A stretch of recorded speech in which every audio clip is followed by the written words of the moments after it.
Four news stories. Firstly, just a few hours ago, US government imposed visa restrictions on some officials of the government of Somalia. Antony Blinken, US Secretary of State, just a few hours ago confirmed in a statement that the US government has imposed visa restrictions on some officials of the government of Somalia. Why is US imposing the visa restrictions on the officials of the government of Somalia? Secondly, viewers, Amhara Fano held its first joint meeting yesterday. The meeting ended late at night around 11 p.m. Who participated in this meeting? This is the first time that the joint meeting of almost all Fano factions have been held. Where was it held? Reportedly, Fano from Benishangul Gumuz also participated in this meeting. The first time that we are hearing that Fano is operating in Benishangul Gumuz region too. What happened during the meeting? Thirdly, viewers, we have a new story about the ongoing frictions between Ethiopian Orthodox Church and Addis Ababa government. 3 days ago, Addis Ababa mayor visited Abune Matthias, Orthodox Church leader. Then we saw conflicting accounts of the meeting between Addis Ababa and Abune Matthias. Now, just I think 6 hours ago, Ethiopian Orthodox Church Holy Synod has written a letter to Addis Ababa government, to Addis Ababa mayor. The church is calling Addis Ababa mayor for a meeting due to take place on the 4th of February, Ethiopian calendar, on Friday, coming Friday. Will Addis Ababa attend this meeting or not? And lastly, viewers, in US Foreign Affairs Committee, a bill has been passed, a bipartisan bill about sanctions regarding Ethiopian conflict. What is this bill about?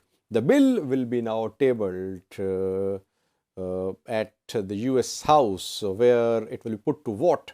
Then sanctions will be finalized. Sanctions have not been finalized so far. The bill has been finalized. What is this bill about? Firstly, viewers, Somalia, where the US government has imposed visa restrictions on some officials of the government of Somalia. The US government says that the visa restrictions are being applied against those who are undermining democratic process, who are creating hurdles in electoral process, who are involved in using violence against journalists, in using force against opposition parties, opposition members, who are involved in harassing journalists. Who are these government officials who are being put under visa restrictions? So far, names have not been provided by the US government, but the restrictions have been announced on the 9th of February. And on the 8th of February last year, President Formaggio's term expired. So 1 year has passed since President Formaggio's term expired. And sanctions, visa restrictions came right on the 9th of February. Is this announcement of US government a message for President Formaggio that he is obstructing electoral process? Let's see. We're waiting to see the names, which officials have been put under restrictions. The names would tell us who is US targeting, Formaggio or the other party. So far, sanctions, these restrictions have been finalized. Names will be announced in coming hours. Last month, we saw confrontation between the president and the prime minister. Then US Assistant Secretary of State intervened and the two stepped back, especially Framaggio had to step back.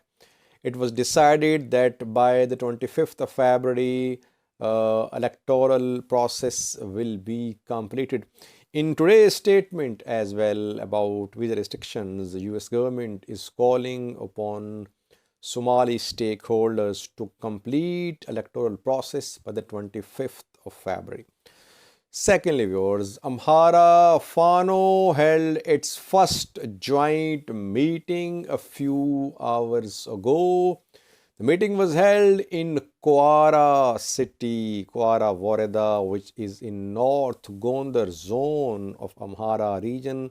Why was Kwara selected as a venue? It is being said that Kwara is the birthplace of King Theodros. That is why it was selected as a meeting point by Fano. Which Fanos participated in this meeting? Fanos from Gojam, Fanos from Gondar, then Fano of Mulat Adnon, Fano of Aishisham.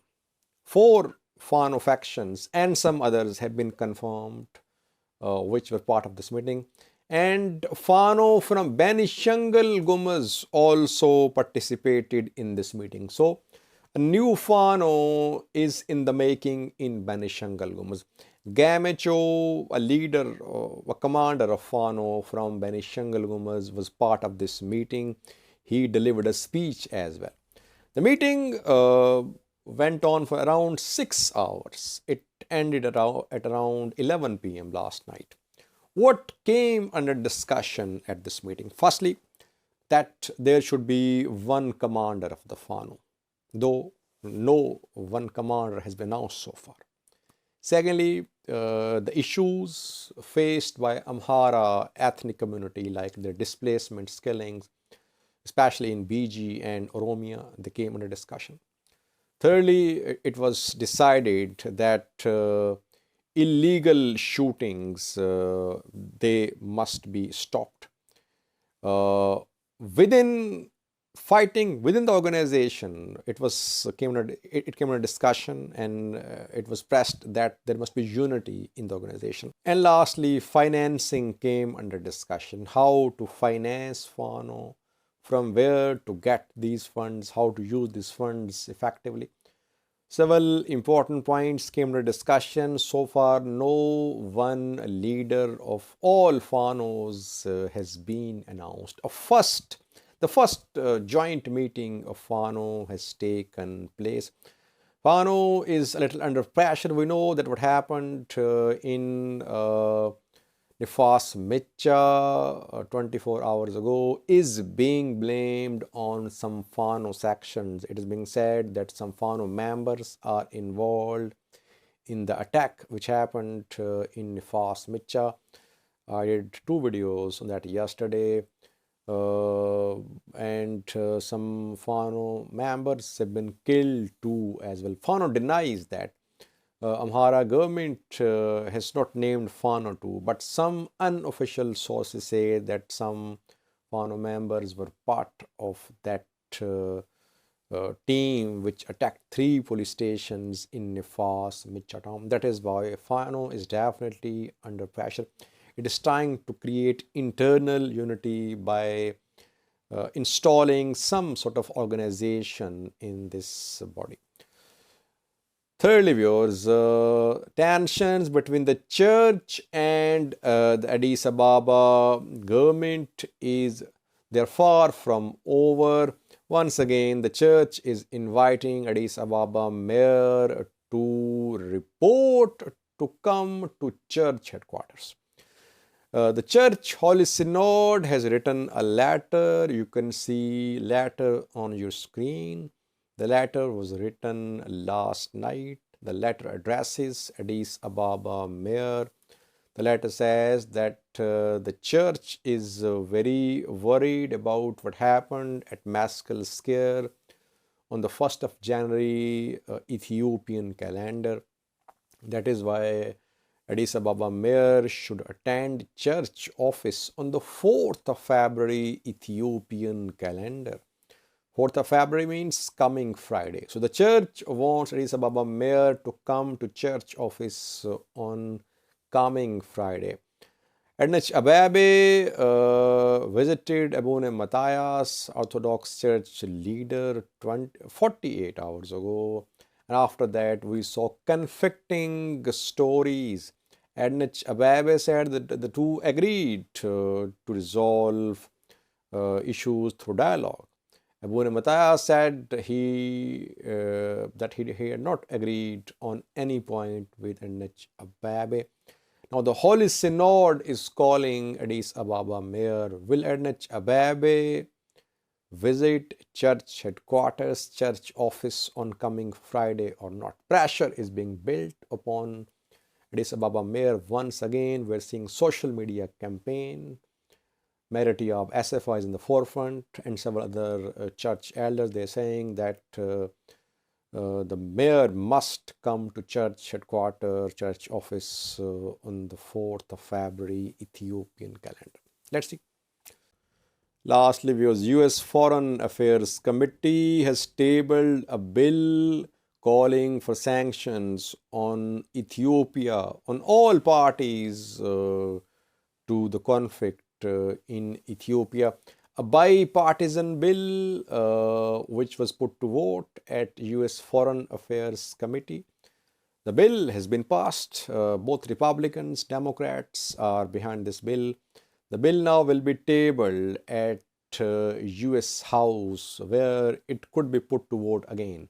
And then final decision will be made about whether to impose sanctions or not.